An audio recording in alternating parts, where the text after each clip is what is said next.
എൻ്റെ ഒരു എക്സ്പീരിയൻസ് പറയട്ടെ. അതായത് കോയമ്പത്തൂർ ഒരു പള്ളി, ഞാൻ കൃത്യമായിട്ടുള്ള സ്ഥലം പറയുന്നില്ല, ഒരു മാർക്കറ്റിനകത്തൊരു പള്ളിയുണ്ട്.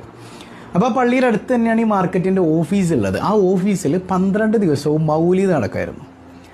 അപ്പോൾ ഓരോ ദിവസവും മൗലിദ് കഴിയുമ്പോൾ അവിടെയുള്ള കടക്കാരിലേക്ക് പള്ളിയിലെ മൊല്ലാക്ക എന്ത് ചെയ്യും, ഈത്തപ്പഴം ചീരണിയായിട്ട് കൊണ്ടുപോയി കൊടുക്കും. അപ്പോൾ അവിടെ ചെല്ലുമ്പോഴത്തേക്കും അമ്മമാർ ശിർക്ക് ഇங்கே കൊണ്ടുവരാതീങ്കോ ശിർക്ക്. അപ്പോൾ ഈത്തപ്പഴത്തിൽ അമ്മമാർ ശിർക്ക് കണ്ടു. യാ അല്ലാ, പോട്ടെ, അമ്മമാർക്കത് ശിർക്കാണ്.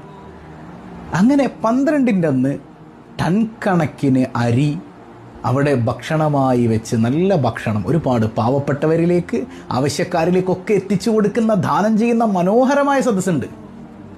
അപ്പോൾ ഞങ്ങളിങ്ങനെ നോക്കുമ്പോൾ ഈ ശിർക്ക് എന്ന് പറഞ്ഞവൻ ഈ ചോറ് മേടിക്കാനായിട്ട് മുമ്പിലുണ്ട്. ഏത് ഈ ശിർക്കാണെന്ന് പറഞ്ഞവൻ, ഏത് ഈന്തപ്പഴം ശിർക്കാണെന്ന് പറഞ്ഞവൻ ചോറ് മേടിക്കാൻ മുമ്പിലുണ്ട്. അപ്പോൾ മൊല്ലാക്ക വേഗം ഓടിച്ചെന്നിട്ട് ചോദിച്ചു, അല്ലപ്പാ ഉന്നോட ശിർക്കെല്ലാം എൻ്റെ ചിന്ന പേച്ചമ്പളത്തിലെയാ, ഉനക്ക് ബിരിയാണി എല്ലാം അതിലെല്ലാം ശിർക്ക് കിടയാതാ നിനക്ക് മനസ്സിലായോ? അതായത് ഈ ചെറിയ ഈന്തപ്പഴം കാണുമ്പോൾ എനിക്കൊക്കെ ശിർക്ക്, ബിരിയാണിയിലൊന്നും നിനക്ക് ശിർക്കില്ല അല്ലേ?